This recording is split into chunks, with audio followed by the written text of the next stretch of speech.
नमस्कार दोस्तों, स्वागत है आपका स्टार कोचिंग यूट्यूब चैनल पे। यह वीडियो घातांक चैप्टर का पार्ट 3 है। इसके पहले 2 वीडियो और अपलोड हो चुका है, तो जो लोग इस चैनल पर नए हैं उन वीडियो को नहीं देखे हैं तो चैनल का प्लेलिस्ट में जाकर देख सकते हैं, या फिर उन वीडियो का लिंक इस वीडियो के डिस्क्रिप्शन में मिल जाएगा, आप वहाँ से भी देख सकते हैं। तो चलिए आज का पहला क्वेश्चन देखते हैं। पहला क्वेश्चन दिया है 2a² पे 3 घात है, 3b³ पे 4 घात है, को सरल कीजिए। इसको सरल करना है तो पहले साल में क्वेश्चन नोट कर लेते हैं। तो यह 2a² पे 3 घात है और इंटू, यहाँ देखिए 2 ब्रैकेट जहाँ होता है, जैसे मान लीजिए यहाँ पे 2 ब्रैकेट है और इसके बीच कोई चिन्ह हो तो इंटू का चिन्ह माना जाता है। तो यह 3b पर q है, इस पर 4 घात है। अब इसको गुणा करें तो आपको एक तरीका पता है कि अगर a b पर अगर n घात हो तो घात दोनों पर लागू होता है, a पर भी n और इंटू b पर भी n। तो वैसे ही यह 3 जो है दोनों पर अप्लाई होगा, तो 2 पर भी 3 होगा, इंटू a पर 2 पहले से 3 आएगा, तो जब घातों पर घात होगा तो घातों का गुणा होगा, तो 3 दूना 6 होगा। और यहाँ पे इंटू लगाएं या गुणा का चिन्ह लगा सकते हैं, तो ऐसे भी कर सकते हैं, और यहाँ पे भी गुणा लगा लें तो 4 3 पे भी अप्लाई होगा या लगेगा, तो 3 पे 4 होगा और गुणे ये b पे 4 आएगा, तो 3 पहले से और 4 आएगा, तो घातों पर जब घात बनेगा तो घातों का गुणा होगा, तो 4 3 12 होगा। अब इसको सॉल्व करते हैं तो यह 2 पर 3 का मतलब 8 होता है, 2 दूना 4 दूना 8 होगा, 8 गुणे यह a पर 6 घात होगा और गुणे 3 पर 4 का मतलब देखिए कितना होगा, 3 को 4 बार लिख के गुणा कर सकते हैं तो 81 हो जाएगा। जैसे यहाँ पे 3 गुणे 3 गुणे 3, तो 3 3 9 3 27 और फिर 3 होगा, तो 27 3 81, 4 बार जब लिखेंगे तो यहाँ पर डायरेक्ट 81 लिख सकते हैं, और गुणे b पे 12 घात होगा। अब इसका गुणा अंकों का गुणा अंकों में कर ले, तो 81 के गुणा 8 में आप कर लीजिए, तो 81 गुणे 8 कर लीजिए, तो 8 करने 8 होगा, 8 8 64 हो जाएगा, तो 648 होगा। तो यहाँ पर लिख सकते हैं 648, और a पे 6 घात होगा और b पे 12 घात होगा, तो ये इसका आंसर होगा। ये बाकी सब रफ कार्य है। ये देखिए कितना आसान क्वेश्चन है। उम्मीद है कि क्वेश्चन आपको समझ में आया होगा। चलिए अब दूसरा क्वेश्चन देखते हैं। दूसरा क्वेश्चन दिया है 5/4 पे 2 घात है और भाग का चिन्ह है, 3/2 पे 3 घात है, का मान ज्ञात करना है। तो साल में पहले क्वेश्चन नोट कर लेते हैं। तो 5/4 पे 2 घात है और ये भाग का चिन्ह है, तो भाग का चिन्ह, और 3/2 पे 3 घात है। अब इसको लिख सकते हैं, या 2 देखिए दोनों पे घात होगा, तो यहाँ 5 पे भी 2 होगा और 4 पे भी 2 होगा, और भाग का चिन्ह है, यहाँ पहले उसी भाग का चिन्ह रहने दें, तो यह भी 3 दोनों पे अप्लाई होगा, 3 पर 3 और 2 पे 3 होगा। अब इसको लिख सकते हैं 5 5 25 और 4 चौको 16, और भाग का चिन्ह इसे रहने दें, यह हो जाएगा 3 3 9 3 27 होगा, क्योंकि 3 घात है तो 27 हो सकता है यहाँ पे, और यहाँ पे 8 होगा, तो 8 होगा, यहाँ 27 होगा।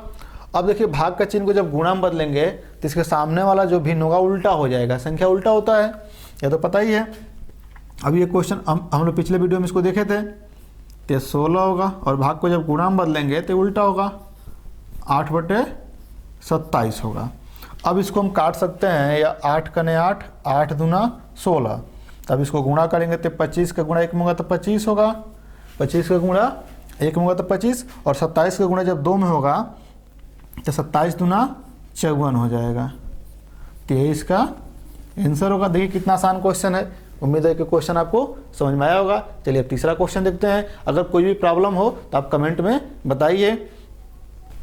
तीसरा क्वेश्चन दिया है -1 पर 43 घात है और भाग का चिन्ह है, भागा -1 पे 27, का मान बताइए।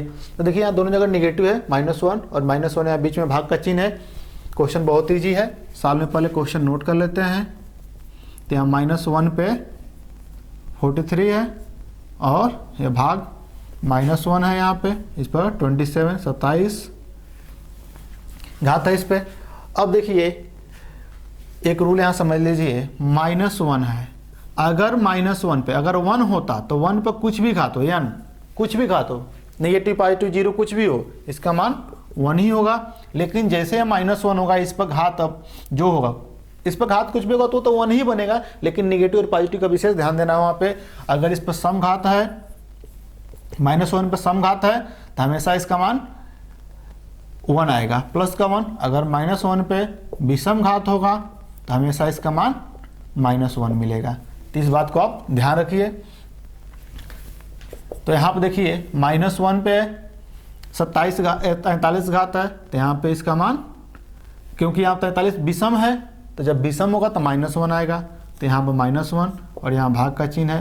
तो यहाँ पे देखिए क्या है, विषम है, तो जब विषम है तो यहाँ पे भी -1 होगा। देखिए यहाँ पे ब्रैकेट लगा लीजिए, क्योंकि दो चिन्ह एक साथ नहीं रखते हैं तो ब्रैकेट के साथ रखेंगे।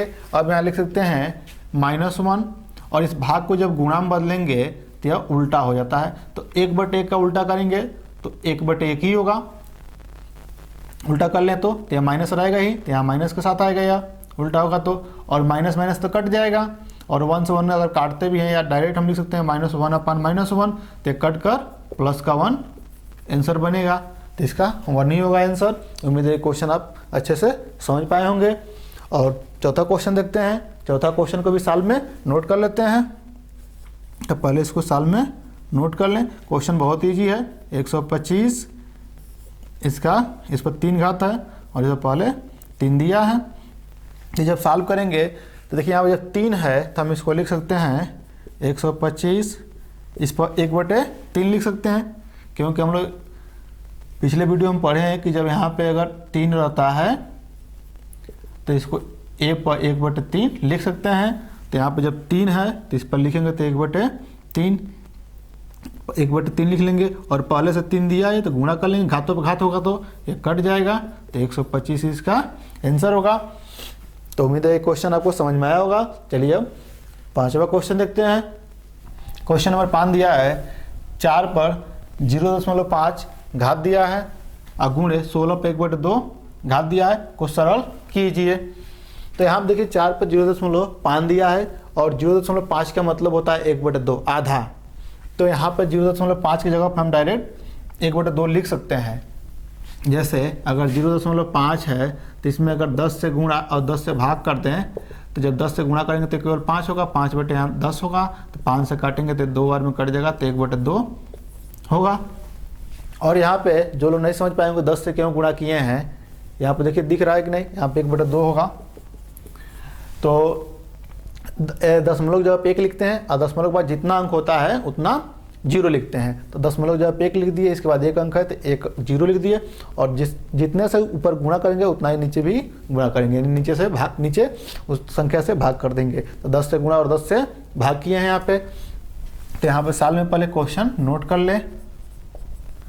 तो यहाँ 4 पे 0.5 होगा, अगुणे 16 पे 1/2 घात होगा। अब जब सॉल्व करेंगे तो 4 पे हम चाहें तो 0.5 को 1/2 लिख सकते हैं, और यहाँ 1/2 दिया ही है। तो आपको पता है जब घात बराबर होता है तो आधार का गुणा कर लेते हैं। तो गुणा करके भी क्वेश्चन कर सकते हैं और वैसे भी क्वेश्चन कर सकते हैं। 1/2 का मतलब क्या होता है, इस पर यह रूट बनाएगा, कौड़ी बना सकता है। तो ऐसे भी लिख सकते हैं, इस पर या का कौड़ी बनाएगा, या फिर ऐसे भी लिख सकते हैं 2 पे 2 घात बना ले, और फिर इस पर 1/2। और वैसे यहाँ पे 16 को 4 पे 2 घात बना लें, क्योंकि 4 चौको 16 ही हो जाएगा, 1/2 इस पे होगा। तो जब घातों पे घात होगा तो घातों का गुणा करते हैं। तो यहाँ 2 पे 2 गुणे 1/2 होगा, और यहाँ पे 4 पे 2 गुणे 1/2 होगा। तो इससे यह कटेगा, इससे यह कटेगा, तो यहाँ 2 गुणे 4 होगा, और जब गुणा करेंगे तो 4 दूना 8 इस सवाल का आंसर होगा। इसे मिटा दे रहे हैं। और देखिए एक तरीका और इस यहाँ पे, जैसे यहाँ से यहीं से एक तरीका और देखिए, अगर चाहें तो यहाँ पे जब घात बराबर है तो आधार का गुणा करेंगे तो 4 गुणे 16 होगा, इस पे 1/2 घात होगा, क्योंकि ये भी नियम हम लोग पढ़े हैं। तो 16 चौको 64 होगा, और 64 पे 1/2 घात होगा।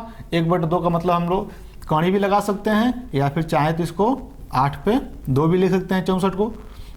तो यहाँ से 1/2 घात होगा, और जब घातों पे घात होगा तो घातों को गुणा करते कट जाएगा, तो यहाँ पर 8 होगा।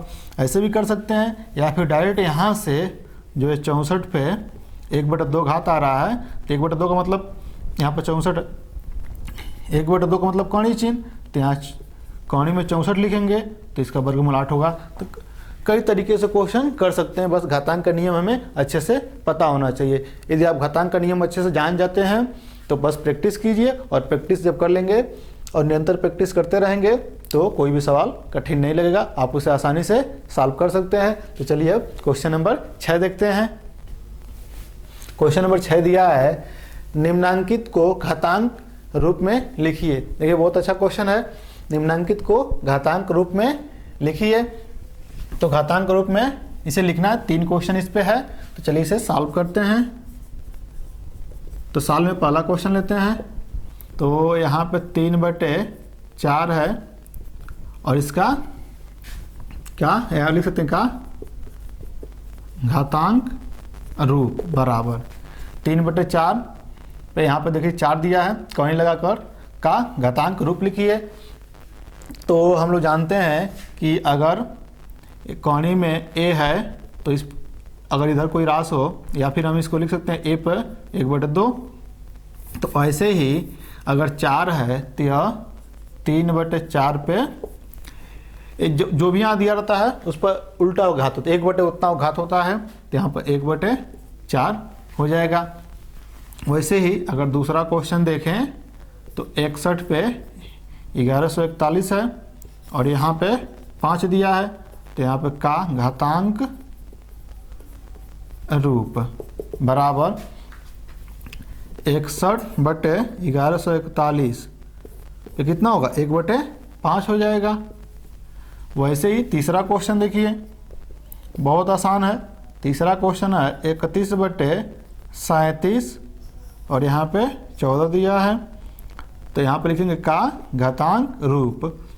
जैसे हम यहाँ पे लिख लीजिएगा 31/37, 31/37 पे 1/14 हो जाएगा यहाँ पे, तो 1/14 यही तीनों का इसका आंसर होगा। इसका यह आंसर हो, इसका यह, और इसका यह होगा। देखिए कितना आसान है। तो उम्मीद है कि क्वेश्चन आपको समझ में आया होगा। चलिए एक और क्वेश्चन देखते हैं जो इसी का उल्टा होगा, तो उसे भी देख लेते हैं।